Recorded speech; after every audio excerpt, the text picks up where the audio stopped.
आज हम एक बहुत इंपॉर्टेंट टॉपिक पे बात करेंगे और वो इम्पॉर्टेंट टॉपिक है ज़मीन के पेपर्स से रिलेटेड।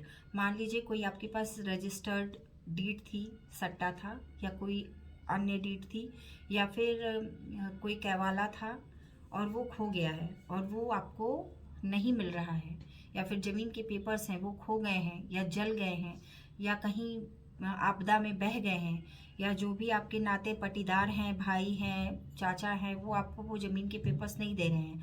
आपके किसी पुश्तैनी ज़मीन में हिस्सा है लेकिन आप उस हिस्से के लिए फ़ाइट नहीं कर पा रहे हैं, सूट फाइल नहीं कर पा रहे हैं। कोई केस आपको, आपकी ज़मीन पर किसी ने कब्जा कर लिया है लेकिन आपके पास पेपर्स नहीं है। अब आप केस कैसे करेंगे, कैसे दिखाएंगे कि उसमें आपका अधिकार क्षेत्र है कि नहीं?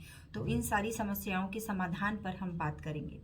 देखिए, जब ये सारे पेपर्स अगर खो जाते हैं तो लोग क्या कहते हैं, बहुत घबरा जाते हैं और जा कर के किसी वकील से मिलते हैं, यहाँ वहाँ चक्कर लगाते रहते हैं, खूब सारे पैसे खर्चे करते हैं। इसके पीछे कारण ये होता है कि उनको सही तरीका और सही लाइन नहीं पता होता है कि उन्हें करना क्या चाहिए। तो हम आपको आज बताते हैं कि आपको करना क्या है, और इसके लिए आपको सब रिक्वेस्ट करूंगी कि आप पूरा वीडियो देखा कीजिए। पूरा वीडियो देखेंगे तो आप मेरी बात को समझ पाएंगे कि मैं आपको क्या उपाय बता रही हूँ और उस उपाय का आपको कहाँ इस्तेमाल करना है और कैसे इस्तेमाल करना है। मान लीजिए आपकी कोई ज़मीन है और उस ज़मीन का आपको खाता नंबर भी नहीं पता है, खेसरा नंबर भी नहीं पता है। ये खेसरा नंबर क्या होता है? ये खेसरा नंबर होता है प्लॉट नंबर।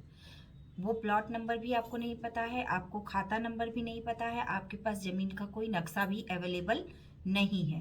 तो आपको करना क्या है? सबसे पहला काम, आप जाएंगे लेखपाल के पास जो ज़मीन की मापी करते हैं। कहीं कहीं जगह पर उसे अमीन भी कहा जाता है। आप उनके पास जाएंगे। वो अगर आपको, आप जगह नहीं बता पा रहे हैं तो आप उन्हें साथ लेकर जा भी सकते हैं और ज़मीन दिखा सकते हैं। उनके पास एक नक्शा होता है, उस नक्शे को दिखा करके वो आपका प्लॉट नंबर या फिर आपका जो खेसरा नंबर होता है या खाता नंबर होता है वो आपको वो इजीली अवेलेबल करा देंगे, वो दिखा देंगे। उसके लिए आपको नॉमिनल चार्ज जो होता है वो पे करना पड़ता है। अब मान लीजिए कि आपको आपका खेसरा नंबर या प्लॉट नंबर मिल जाता है, आप उसकी सर्टिफाइड कॉपी के लिए अप्लाई कर सकते हैं। और वो खेसरा नंबर आपको जब मिल जाए और खाता नंबर जब आपको मिल जाए तो आप इस खाते नंबर को लेकर के आप रजिस्टर्ड ऑफिस जाइए, जहाँ पर रजिस्ट्री किया जाता है, वो रजिस्ट्री ऑफिस या फिर उसे कहते हैं निबंधन कार्यालय। वहाँ पर आप एक सिंपल पेपर में एप्लीकेशन लिखिए कि मेरा ये फला फला ज़मीन है, इसके पेपर खो गए हैं, इसका खाता नंबर इतना है और इसका खेसरा नंबर इतना है, मुझे इसकी इस अपने ज़मीन के पेपर्स की सर्टिफाइड कॉपी उपलब्ध कराने की कृपा की जाए।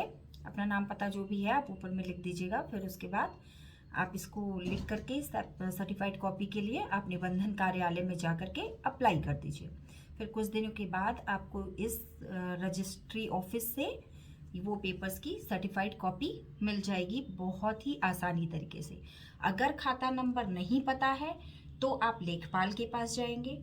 अगर आपको खाता नंबर पता है, खेसरा नंबर पता है, तो आपको लेखपाल के पास जाने की ज़रूरत नहीं है।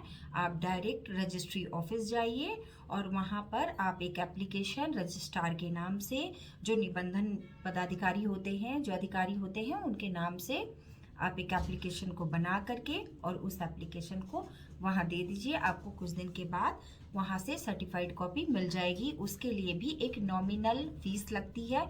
कहीं पर 400-500 रुपये है, मतलब कहीं पे 700-800 रुपये भी है। तो मतलब 500 रुपये से लेकर 1000 रुपये के बीच में आपको एक फ़ीस होता है, वो पे करना पड़ेगा।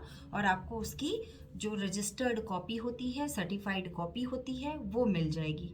ये सर्टिफाइड कॉपी का प्रयोग आप कहीं भी कर सकते हैं। मान लीजिए आपका किसी गांव में घर था, आप वहाँ कभी कभी जाते थे नाते रिश्तेदारों के पास।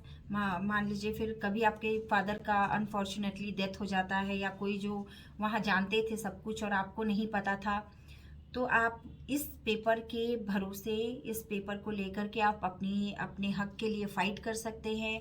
आप सिविल केस जो है वो डाल सकते हैं, आप मुकदमा कर सकते हैं, आप कहीं कंप्लेन कर सकते हैं। तो ये जो रजिस्टर्ड कॉपी होगी, ये जो सर्टिफाइड कॉपी आपको जो मिलेगी रजिस्ट्रार ऑफिस से, ये आपके हर जगह में काम आएगी। तो आशा करती हूँ कि जो बात मैंने आपको बताई है वो आपके लिए लाभप्रद सिद्ध हो, आपको ज़रूर कहीं ना कहीं काम आए। तो इसलिए मेरी कोशिश यही रहेगी कि आप यहाँ वहाँ दौड़ने से अच्छा है कि आप कम समय में और सही जानकारी प्राप्त करके अपना सही लक्ष्य प्राप्त कर सके। यही मेरी शुभकामना है आप लोगों के साथ। तो अब थैंक यू, आभार आप लोगों का देखने के लिए।